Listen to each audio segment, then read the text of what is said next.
warahmatullahi wabarakatuh. Perkenalkan, saya Zara Dwirianti, mahasiswi program studi Psikologi Islam semester 1 dengan NIM 4304025039. Di sini saya akan mereview sebuah artikel jurnal guna melengkapi tugas ujian tengah semester mata kuliah Akhlak Tasawuf.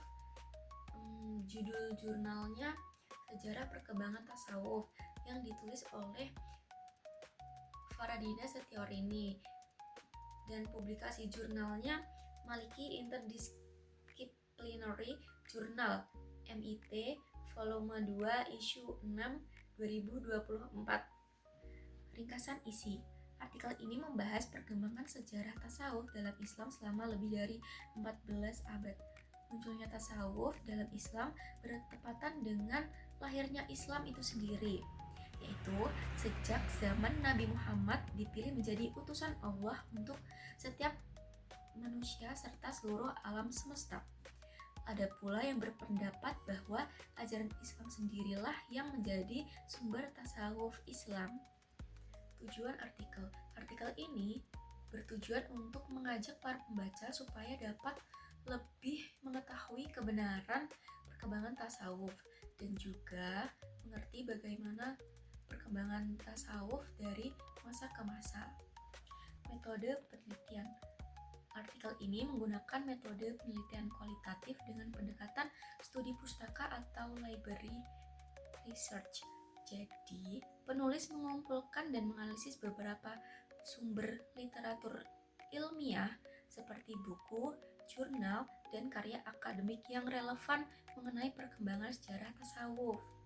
Dan juga artikel ini hampir mirip dengan jurnal yang ditulis oleh Zuherni AB. Jadi setiap perkembangan tasawuf disusun berdasarkan analisis historis dan deskriptif, yaitu menelusuri perubahan pemikiran serta praktik tasawuf dari masa ke masa. Hasil utama: Ibnu Al-Jauzi dan Ibnu Khaldun membagi kehidupan spiritual dalam Islam menjadi dua bagian utama, yaitu yang pertama ada zuhud dan yang kedua ada tasawuf. Kedua istilah tersebut merupakan konsep baru yang belum dikenal pada masa Nabi Muhammad dan tidak disebutkan dalam Al-Quran kecuali zuhud yang disebutkan sekali dalam surah Yusuf ayat 20. Yang pertama ada masa pembentukan, munculnya orang-orang yang lebih fokus pada kehidupan akhirat daripada kesenangan duniawi, menandai fase pertama pengembangan tasawuf yang dinamakan fase kezuhudan. Fase kezuhudan adalah fase di mana tasawuf muncul. Hal ini terjadi pada tahun Hijriah pertama dan kedua. Kehidupan mereka penuh kesederhanaan, menahan diri dari kenikmatan materi, dan memperbanyak ibadah. Tokoh-tokoh yang dikenal dalam periode ini antara lain Hasan al-Basri dan Robi'ah al-Adawiyah. Tasawuf pada tahap ini belum menjadi sistem ajaran atau ilmu, melainkan praktik moral dan spiritual individual yang menekankan pada penyucian jiwa dan penyesalan terhadap dosa atau taubat.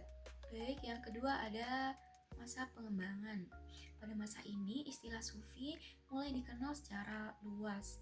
Tasawuf berkembang dari sekadar gaya hidup zuhud menjadi ilmu yang memiliki nilai dan teori spiritual. Pada sufi tidak hanya berfokus pada ibadah lahiriah, tetapi juga mengembangkan kajian tentang jiwa, akhlak, dan metafisika. Para sufi menaruh perhatian kepada ketiga hal tersebut.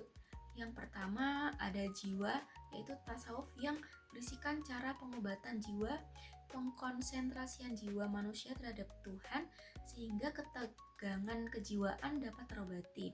Kemudian yang kedua, akhlak, yaitu tasawuf yang berisikan teori akhlak tentang bagaimana cara untuk berhak mulia dan menghindari akhlak yang buruk. Kemudian yang ketiga ada metafisika, yaitu tasawuf yang berisikan teori hakikat ilahi atau kemukakan Tuhan, di mana pada periode ini telah lahir teori tentang kemungkinan bersatunya Tuhan dengan manusia.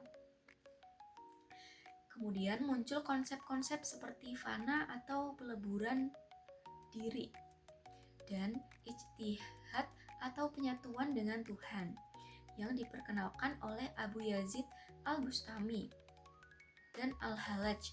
Di sisi lain, Sufi seperti Junaid Al-Baghdadi memperkenalkan metode thariqah dan konsep syekh, mursyid, murid, dan murad yang menjadi dasar pendidikan spiritual Islam.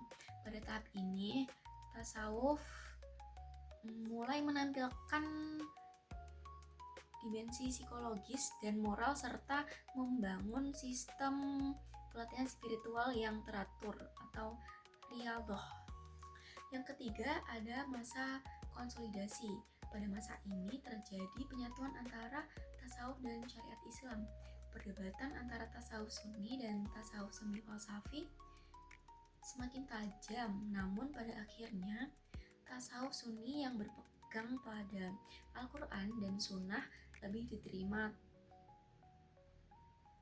Tokoh sentral pada masa ini adalah Imam Al-Ghazali yang berperan besar dalam memurnikan ajaran tasawuf dari pengaruh filsafat ekstrim dan praktik kebatinan.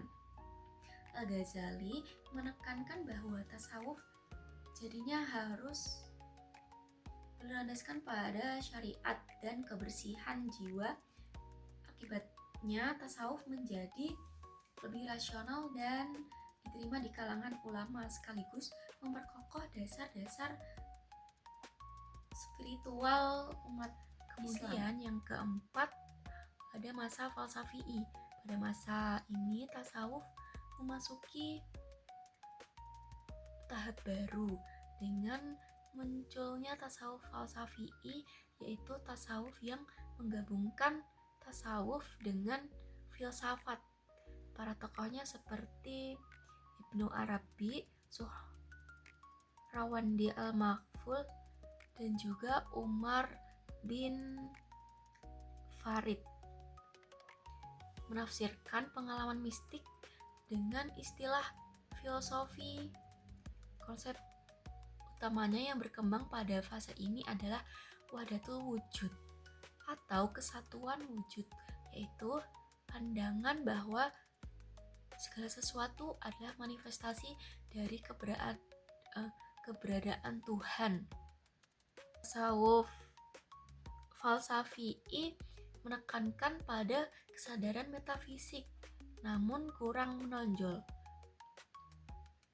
dalam aspek moral dan ibadah. Begitu menandai puncak intelektual tasawuf dalam Islam karena menunjukkan bagaimana spiritualitas Islam mampu berdialog dengan filsafat.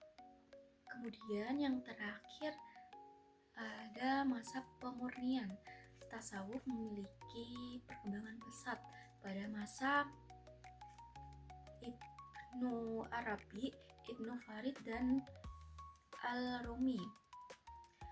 Tasawuf hanya mengalami peningkatan dan kemajuan pada abad ke-7 Hijriah, yang mengakibatkan sejak abad ke-8 tasawuf tampak mengalami penurunan dan stagnasi atau ngestak, dikarenakan tidak ada konsep baru yang muncul dalam tasawuf itu. Kemudian salah satu faktor yang berkontribusi pada kemundurannya mungkin adalah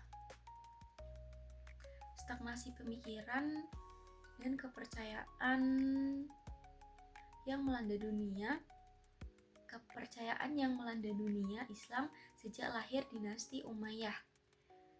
Tasawuf kontemporer seringkali memberikan prioritas tinggi pada berbagai bentuk situs dan formalisme yang tidak ada dalam substansi ajarannya.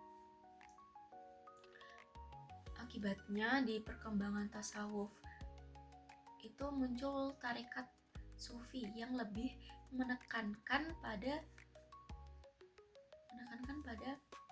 kemajuan dalam hal ritual dan praktik dibandingkan substansi tentang ajarannya. Namun perlu diingat bahwa tidak semua yang mengerti tasawuf itu bisa disebut dengan sufi.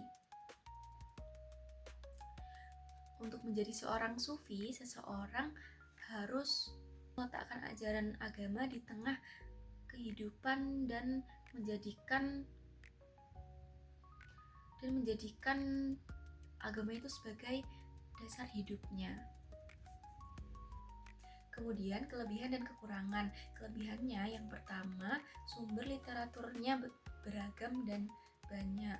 Yang kedua, menampilkan banyak sekali tokoh tasawuf. Kemudian yang ketiga, uraian historisnya lengkap. Kemudian ada kekurangan. Di artikel tidak dibahas bagaimana tasawuf beradaptasi dengan kehidupan modern seperti sekarang ini. Kesimpulan, berdasarkan pembahasan dan isi artikel tersebut secara garis besar, tasawuf merupakan bagian dari syariat Islam. Ajaran tasawuf berpusat pada mensucikan jiwa dengan tujuan untuk dekat, cinta, dan menjadi satu kesatuan dengan Sang Pencipta. Dalam sejarahnya, tasawuf telah berkembang secara historis dalam beberapa fase, yaitu masa pembentukan, masa pengembangan, masa konsolidasi, masa falsafi, dan juga masa pemurnian. Dari masa tersebut, kita dapat ketahui bagaimana tasawuf berkembang dari masa pembentukannya hingga kemunduran beserta tokoh penting dari masing-masing mazhab. Sekian review artikel jurnal dari saya. Bila terdapat kesalahan kata ataupun kesalahan pelafalan mohon dimaafkan. Juga saya terbuka untuk kritik dan saran. Terima kasih. Wassalamualaikum warahmatullahi wabarakatuh.